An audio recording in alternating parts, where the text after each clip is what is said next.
família, seja bem-vindo ao nosso canal e nós vamos conversar hoje sobre discernir os tempos. É bom olhar para o futuro e entender que Deus tem coisas novas para nós. Quem vive de passado é museu. Então, vamos olhar para frente e discernir esse tempo e o que Deus tem para nós.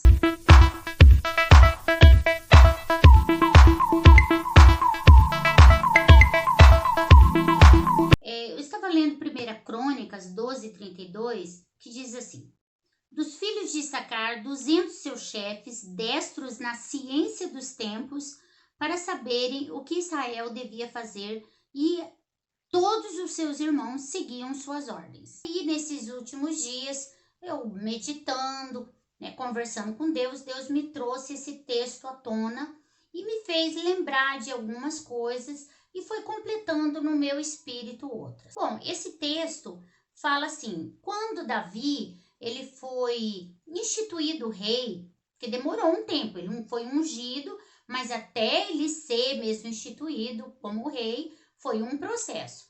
Mas quando ele estava já no trono, ele estava liderando tudo. Então, dos filhos de Issacar vieram 200 homens. Assim, homens que faziam a interpretação dos tempos, na ciência dos tempos. A gente não sabe exatamente se era uma previsão do tempo no sentido meteorológico ou se era no sentido de ver o tempo profético que eles estavam vivendo. Mas mesmo que fosse no sentido meteorológico, Jesus vai fazer uma referência sobre isso, de como essas duas coisas estão ligadas. Quando os fariseus estavam questionando ele, eles falaram para Jesus assim: manda um sinal e tal. Ele falou assim: vocês não sabem olhar para o céu e discernir se vai chover, se não vai chover, e agora vocês estão me fazendo algumas perguntas relativas a isso? Depois mais para frente eu leio esse versículo. Então uma coisa está muito entrelaçada à outra. Pode ter sido uma figura de linguagem no sentido, de usar esse discernir os tempos no sentido do clima, como pode ter sido uma referência à questão do tempo profético. Então, vou compartilhar com vocês olhando por esse aspecto, que é um discernimento do tempo profético. Por quê? Porque o rei precisa de conselheiros para entender o que está acontecendo à sua volta. Davi não era um agricultor, né? Então, a necessidade dele não era assim que pessoas orientassem ele a respeito se vai chover ou se não vai chover. Eu creio que a principal necessidade dele era fazer uma observação de tudo aquilo que estava acontecendo e ser um conselheiro, uma espécie de um grupo de conselheiros. Provérbios fala, que o conselho é algo importante para quem governa. Então, essa leitura do tempo profético, ela se faz necessária nesses dias. Mas eu acredito que, principalmente as lideranças das igrejas, sabe, os homens que possuem, assim, maior influência sobre outras pessoas, essas pessoas têm que saber fazer esse discernimento e cercado de pessoas que façam esse discernimento. E isso influencia todos nós. E nós precisamos fazer esse discernimento no sentido de dirigir a nossa vida pessoal, sabe, a nossa família, de como se portar nesse tempo. Nós vivemos um tempo que o mundo nunca mais vai ser como antes. A gente não sabe ainda como é que as coisas vão se acomodar. Então, um tempo que a gente está passando por uma das maiores epidemias, nós tivemos uma semelhante no século passado.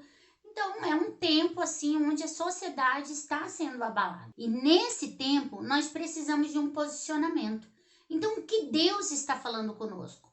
O que Deus pretende quando Ele traz essa palavra à tona?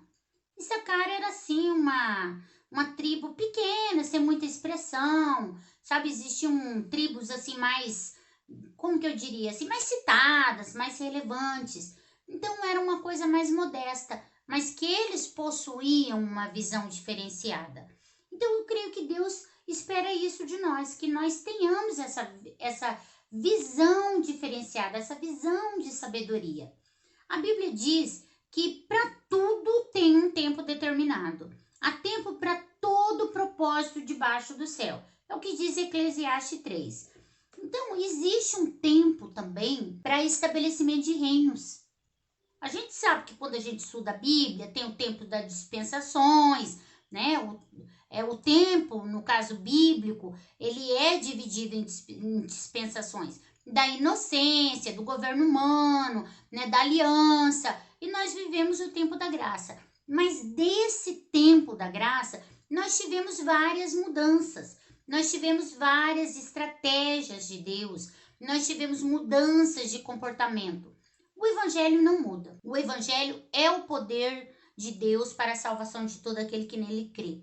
O evangelho é poderoso. A gente não precisa inventar moda, inventar novo jeito de cultuar a Deus ou de criar um novo evangelho, porque isso é uma coisa anátema, né? Uma coisa amaldiçoada, né? Uma coisa do inimigo. Mas a gente precisa entender como deve ser a nossa posição diante das guerras, porque para cada guerra existe uma estratégia.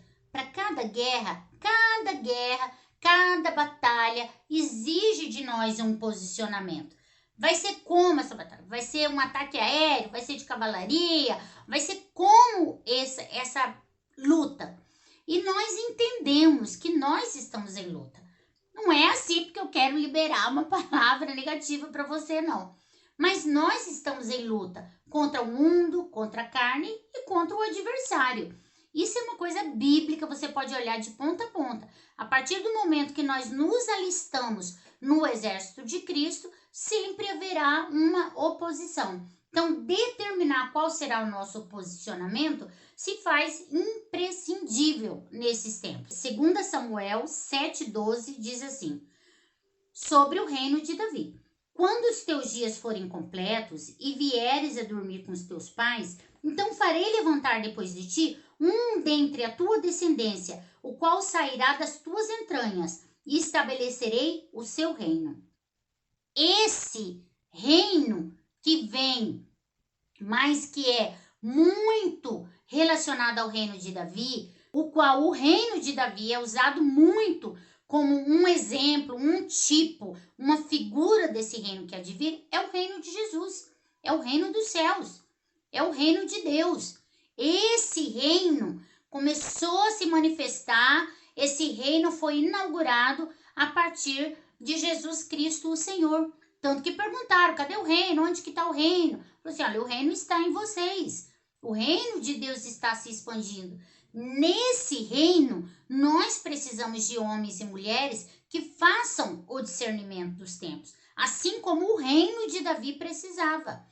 Então, como nós iremos nos portar? E quem é você nesse tempo?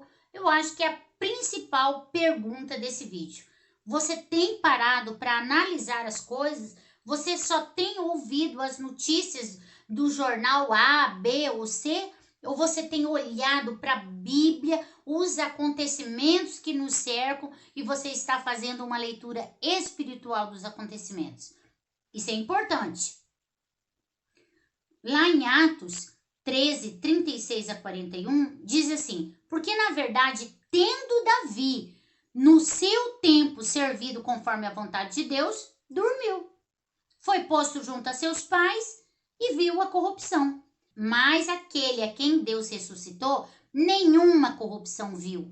Ou seja, esse governo, o governo eterno de Jesus, já foi manifestado. E ele diz assim, a quem Deus ressuscitou, a corrupção não chegou a Jesus e nem ao seu reino. Então existem corrupções. Corrupções no sentido de degradação, de perda do sentido original, da forma, de apodrecimento mesmo, sabe? De determinados ministérios, de determinadas pessoas, mas o reino de Deus, esse não. Porque quem é o rei desse reino é um rei que não provou a morte e esse reino é um reino eterno.